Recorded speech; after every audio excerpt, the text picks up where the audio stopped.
Sénégal partage avec le Mali une histoire unique qui part d'avant l'indépendance jusqu'à la fédération du Mali. Et je suis venu dans le cadre de la continuité de ces relations que nous voulons renforcer sur le plan diplomatique, sur le plan commercial et sur le plan de la concertation pour la prise en charge de tous les défis que nous partageons en commun, à savoir le terrorisme, la lutte contre les trafics illicites, notamment la traite des êtres humains, les trafics de drogue, mais aussi la lutte contre la criminalité transfrontalière de façon générale. Et nous avons d'autres défis que nous devons relever ensemble, à savoir les défis écologiques au niveau de la Falémé. Vous savez que nous partageons une ressource précieuse, à savoir l'eau, avec le fleuve OMVS, avec le Mali. Et nous avons d'autres défis communs liés à la prise en charge des aspirations de nos peuples. Vous savez que par l'histoire, la géographie et les liens historiques, le Sénégal entretient des relations privilégiées avec le Mali. Et je suis venu dans ce cadre-là et je me réjouis de l'accueil qui m'a été réservé au Mali ainsi qu'à la délégation qui m'accompagne.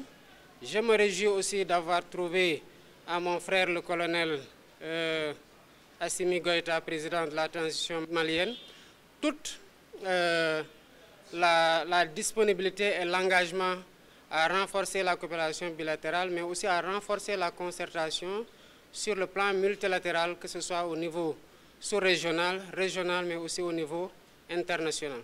Nous avons parlé de la question de la CEDEAO. Comme vous le savez, le Mali est membre des États de l'Alliance du Sahel. Ceux qui ont suivi mes déplacements dans les différents pays de la CEDEAO m'ont entendu prêcher cette bonne parole-là.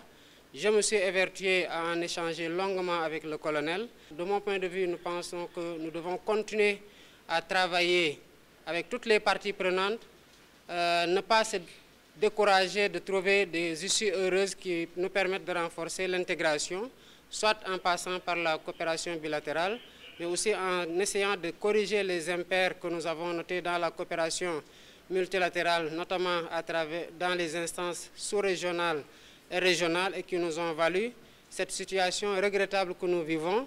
Mais nous ne pouvons pas nous résigner à observer un outil d'intégration formidable quand même dans sa conception, dans les résultats qu'il nous a valu et qui a été cité en exemple, c'est désintégrer sans rien faire.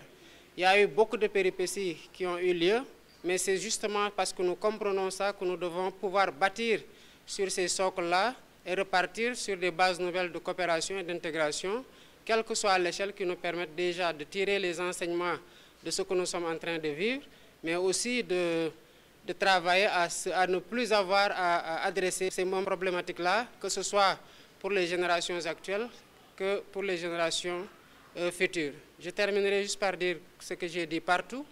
Nous avons un héritage des pères fondateurs qui ont eu une vision qui a été certainement très secouée, qui a été mise à rude épreuve, mais que nous avons aussi la responsabilité de transmettre intact ou en meilleur état.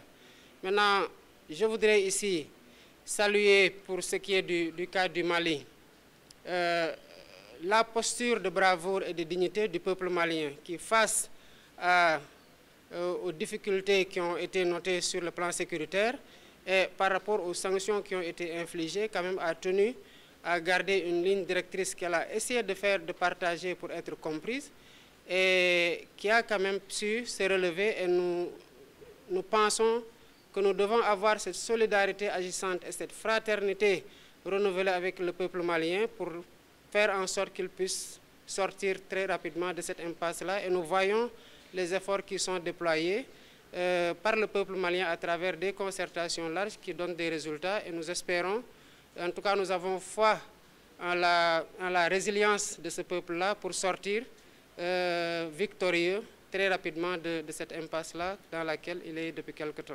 D'accord. On vous voit comme médiateur de la CEDEAO aujourd'hui pour que le Mali revoie sa position par rapport à cette CEDEAO. Qu'est-ce que vous pensez de l'AES? Est-ce que vous allez toujours plaider la cause de la CEDEAO auprès du Mali?